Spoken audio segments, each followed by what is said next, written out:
Selamat pagi Bapak Ibu Saudara yang dikasihi Tuhan. Kita bertemu lagi di dalam 5 menit bersama dengan Tuhan. Dan kita sudah membaca pada hari ini 1 Samuel pasal yang ke-17. Dan hari ini saya ingin sedikit memberikan penjelasan atau sebuah kebenaran, membagikan sebuah kebenaran yang mungkin kita bisa peroleh dalam 1 Samuel pasal yang 17 dan yang saya rasa bisa memberkati kita semua pada hari ini. Nah, kalau Bapak Ibu Saudara lihat dan sudah membaca 1 Samuel pasal 17, cerita ini sangat terkenal. Bagaimana tentang Saul dan Daud, bagaimana tentang Daud dan Goliat. Mari sama-sama kita membaca dan membagi ayat-ayat ini sehingga kita bisa mengerti perjalanan dari kisah Daud ini. Nah, Bapak Ibu Saudara, kalau saudara lihat dalam 1 Samuel 17 ayat 1 sampai 3, itu berisi tentang orang Israel yang sedang bersiap-siap untuk melawan orang Filistin. Lalu cerita itu berlanjut kepada pasal 17 ayat 4 sampai 7 yang bercerita tentang siapa Goliat dan apa yang dikenakannya. Maksudnya pakaian perangnya. Lalu 1 Samuel 17 ayat 8-11 sudah temukan menggambarkan keadaan waktu itu di mana Goliat menantang pasukan Israel. Dan respon Israel adalah cemas dan takut. Lalu 1 Samuel 17 ayat 12-15 sudah bisa membaca di situ bagaimana Alkitab memperkenalkan seorang anak muda yang bernama Daud. Lalu tetapi ada sesuatu yang unik di situ.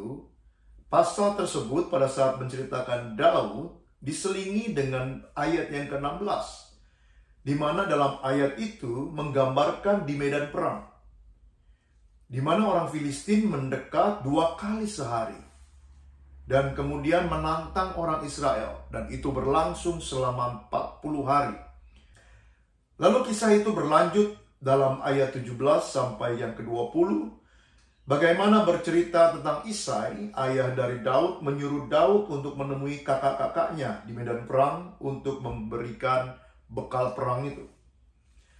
Lalu ayat 21 sampai 25, cerita ini kembali diteruskan dengan menggambarkan ketika Daud tiba di sana, dia melihat bagaimana Goliat mengolok-olok bangsa Israel dan bagaimana orang Israel sangat-sangat ketakutan. Lalu kemudian di ayat yang ke-26 sampai 30 bercerita bagaimana Daud mempertanyakan kepada orang Israel, tetapi orang Israel itu diam saja. Orang Israel tidak berbuat apa-apa. Lalu kemudian di ayat yang ke-31, 39, Daud dibawa kepada Saul. Lalu kemudian Daud menghibur Saul dengan kata-kata yang luar biasa yang menceritakan bagaimana dirinya dan keyakinannya kepada Tuhan yang akan menolongnya. Dan bagaimana Saul memberikan baju perang, tetapi Daud tidak memakainya. 1 Samuel 17 ayat yang ke-40 sampai 51. Bagaimana pertarungan Daud dengan Goliat, tidak menggunakan pedang dan lembing, tidak menggunakan alat-alat perang yang seperti Saul kenakan di Daud, tetapi hanya menggunakan seperti ketapel dan batu yang dia ambil. Tetapi yang luar biasanya dengan batu itu diceritakan dalam ayat-ayat itu bahwa Tuhan semesta alam, Allah yang hidup, menolong Daud mengalahkan Goliat. Bahkan Daud sampai memenggal kepala dari Goliat. Sehingga pertarungan itu jelas dimenangkan oleh Daud. Dan hal yang perlu digarisbawahi dalam ayat-ayat itu dikatakan bahwa bangsa Israel kemudian menyerang orang Filistin dan mengalahkannya. Jadi kemenangan Daud ini berdampak kepada kemenangan seluruh bangsa Israel. Nah, Bapak Ibu Saudara yang terkasih, saya perlu menekankan di sini pada zaman itu ketika terjadi peperangan, ada satu tradisi suatu peperangan 1 lawan 1. Maka kemenangan seorang dari salah satu pihak akan menyatakan kemenangan bagi seluruh bangsa yang diwakilinya. Dan itu yang terjadi di dalam kisah Daud ini dengan Goliat. Lalu dilanjutkan dalam 1 Samuel 17 ayat 52 sampai 58. Bercerita diakhiri dengan Saul yang ingin mengetahui lebih jauh tentang Daud. Dan Daud menceritakan siapa dirinya, siapa ayahnya. Dan dia mengatakan bahwa mereka berasal dari Bethlehem. Nah, Bapak Ibu Saudara terkasih, tentu saja hal ini sangat familiar. Begitu akrab dengan telinga kita ketika kita mendengar kata Bethlehem. Nah, dari ayat-ayat ini Bapak Ibu Saudara, tentu saja saudara pasti sudah menemukan ketika saudara baca ayat-ayat firman yang memberkati saudara dan saudara bisa ambil kebenaran-kebenaran di dalamnya. Tetapi ada beberapa hal yang ingin saya sampaikan pada hari ini. Yang pertama adalah begini kebenaran yang ingin saya sampaikan. Bahwa dalam kehidupan kita banyak menghadapi masalah-masalah yang besar karena dosa yang harus dipertanggungjawabkan. Jadi Bapak Ibu Saudaraku yang kekasih, seolah-olah kita memiliki peperangan dengan Goliat zaman ini yang siang dan malam mengganggu dalam waktu yang lama. Seolah-olah kita sedang ada dalam padang gurun selama 40 hari. Seperti cerita ini, Goliat menantang selama 40 hari. Dan Bapak Ibu Saudara, kita lalu kemudian merasa takut dan cemas.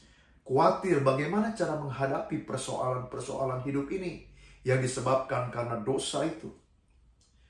Lalu ketika kita membaca ayat-ayat ini, sebenarnya kita tidak perlu khawatir. Karena ayat ini ternyata menyatakan kepada kita bahwa ada Daud rohani yang Tuhan sudah berikan kepada kita, yaitu namanya Yesus Kristus Tuhan. Terpujilah nama Tuhan. Yesus datang dari kota kecil Bethlehem, dan dia bersedia mati untuk dosa-dosa kita. Dia berperang untuk kita. Dan yang menjadi garis bawah yang ingin saya sampaikan pada pagi ini adalah begini. Oleh sebab itu Bapak Ibu Saudara, kemenangan Yesus di kayu salib akan menjadi kemenangan kita semua, orang-orang yang percaya. Seperti kemenangan Daud kepada Goliat, satu orang Daud. Dia mempresentasikan kemenangan kepada seluruh bangsa Israel pada waktu itu. Demikian juga dengan Yesus. Nah, Bapak Ibu Saudara sekalian, pada saat ini jika saudara mengalami banyak hal tantangan dalam hidup saudara, kita bisa katakan seperti yang Daud katakan. Dan dia mengatakan hal yang luar biasa, bagaimana dia menghadapi Goliat dalam kehidupan sehari-hari. Karena itu kita sebagai orang percaya, kita juga bisa mengatakan ini, bahwa persoalan bisa mendatangi aku dengan segala tekanannya. Tetapi aku menghadapi semuanya dengan nama Tuhan semesta alam. Allah yang hidup. Hari ini juga Tuhan akan menang dari semua persoalan. Bahkan dia sudah menang. Hari ini juga seluruh bumi tahu. Seluruh lingkunganku tahu. Semua orang yang bersamaku tahu. Bahwa aku mempunyai Allah.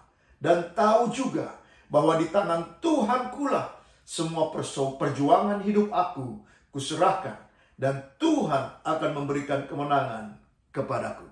Terpujilah nama Tuhan. Kalau engkau sudah mengenal Yesus dan menjadi orang percaya kepada Tuhan Yesus, maka kemenangan sudah ada di pihak saudara. Haleluya. Selamat beraktivitas hari ini. Teruslah belajar firman Allah sehingga kita mengenal tentang kuasa Allah dan kuasa kebangkitannya. Haleluya. Tuhan memberkati saudara.